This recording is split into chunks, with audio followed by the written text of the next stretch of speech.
Presidency. I guess you got my invitation. We're here at Saddleback Church here in Lake Forest, California, and tonight we're going to use the interview format with these two candidates. Now, we believe in the separation of church and state, but we do not believe in the separation of faith and politics, because faith is just a worldview, and everybody has some kind of worldview, and it's important to know what they are. Now, what I've decided is that to allow for proper comparison, I'm going to ask identical questions to each of these candidates, so you can compare apples to apples. Now, Senator Obama's going to go first. We flipped a coin, and we have safely placed Senator McCain in a cone of silence. Now, each of the interviews will be segmented into 4 different sections.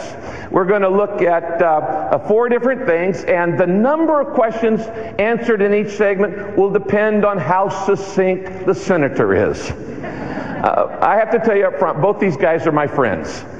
I don't happen to agree with everything either of them teach or believe, but they both care deeply about America. They're both patriots, and they have very different views on how America can be strengthened. Now, in America, we've got to learn to disagree without demonizing each other.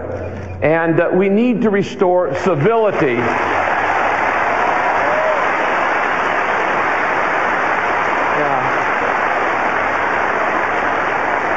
We need to restore civility in our civil discourse, and that's the goal of the Saddleback Civil Forum. So let's get started, and will you welcome Senator Barack Obama? All right. Thank you. Go ahead. Good to see you. How you doing? Good. Good to see you. Glad you're here. Thank you for being here. Good. Great. Thank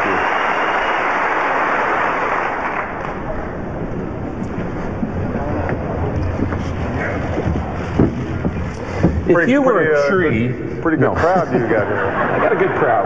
That's a nice looking crowd. We're going to talk about 4 different issues tonight, Brack. The first issue is on leadership. Right. These first set of questions deal with your personal life as a leader. And I'm not going to do this with any other segment, but as a pastor, I've got some verses that have to do with leadership. And the first issue is the area of listening. There's a verse in Proverbs that says, "Fools think they need no advice, but wise listen to other people." Who are the 3 wisest people you know in your life, and who are you going to rely on heavily in your administration? Well, first of all, let me thank you for having me here, Rick. You're welcome. And I love the ministries that are taking place here at Saddleback. This is the second time I've been here, and first time we had a wonderful time. Excluding you, of course, as one of the... and your wife. I was going to say.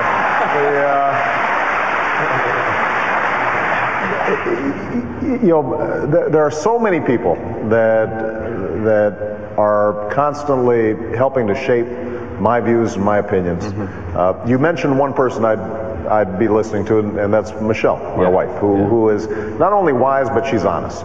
And one of the things you need, I think any leader needs, is somebody who can get up in your face and say, "Boy, you really screwed that one up. You really blew that." Like that she too? is. Yeah, so that's very helpful.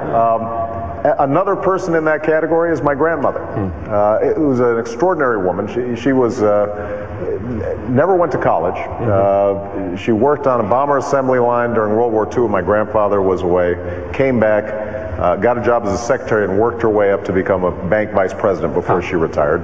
And she's just a very grounded, common sense, no fuss, no frills kind of person. And when I've got big decisions, I often check in with her. Now, in terms of the administration, or how I would approach the presidency, I don't think I'd restrict myself to 3 people. Mm-hmm. There are people like Sam Nunn, a Democrat, or Dick Lugar, a Republican, who I'd listen to on foreign policy. Mm-hmm. On domestic policy, I've got friends ranging from Ted Kennedy to Tom Coburn, who don't necessarily agree on a lot of things, but who both I think have a sincere desire to see this country improve. Yeah. What I found is very helpful to me is to have a table where a lot of different points of view are represented, and where I can sit and poke and prod and ask them questions. So that I'm not, so that any blind spots I have or predispositions that I have, that my assumptions are challenged, and I think that's extraordinarily important. All right, let's talk about personal life. The Bible says that integrity and love are the basis of leadership. This is a tough question. What would be, looking over your life, everybody's got weaknesses, nobody's perfect, would be the greatest moral failure in your life, and what would be the greatest moral failure of America? Well, in my own life, I'd break it up in stages. When I had a difficult youth. My father wasn't in the house. I've written about this. There were times where I experimented with drugs. I drank, in my teenage years. And what I trace this to is a certain selfishness on my part. I was so obsessed with me and the reasons that I might be dissatisfied that I couldn't focus on other people. And I think the process for me of growing up was to recognize that it's not about me. It's about I like that. I like that. It's about absolutely. But look, when I find myself taking the wrong step, I think a lot of it times it's because I'm trying to protect myself instead of trying to do God's will. Fundamental selfishness. And so that I think is my own failure. Now, what about America? Now, I think America's greatest moral failure in my lifetime has been that we still don't abide by that basic precept in Matthew, that whatever you do for the least of my brothers, you do for me. And that notion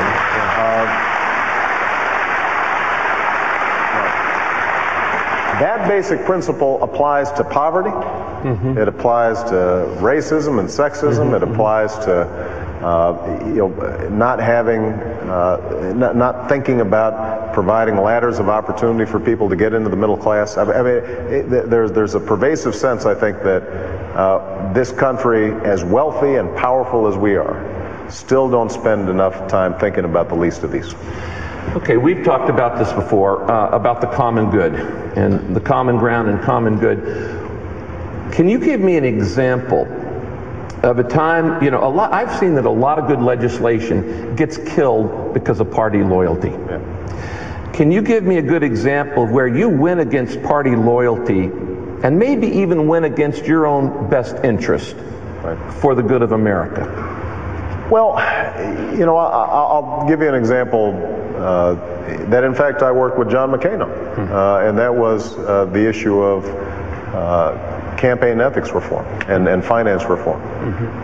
That wasn't probably in my interest or his, for that matter, because the truth was that both Democrats and Republicans sort of liked the status quo. And I was new to the Senate, and it didn't necessarily engender a lot of popularity when I started saying, we're going to eliminate meals and gifts from corporate lobbyists. I remember one of my colleagues whose name will be unmentioned, who said, where do you expect us to eat? McDonald's? And I thought, well, actually, a lot of your constituents probably do eat at McDonald's, so that wouldn't be such a bad thing.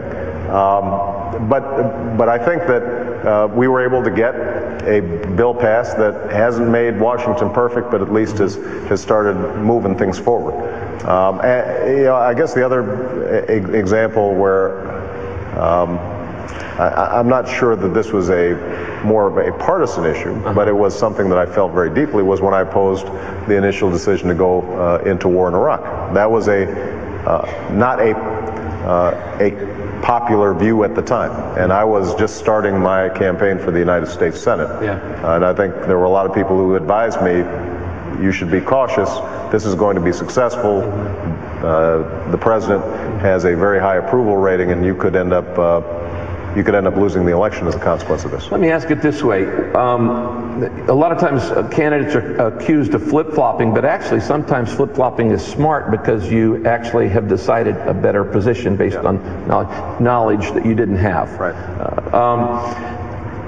What's the most significant position you held 10 years ago that you no longer hold today?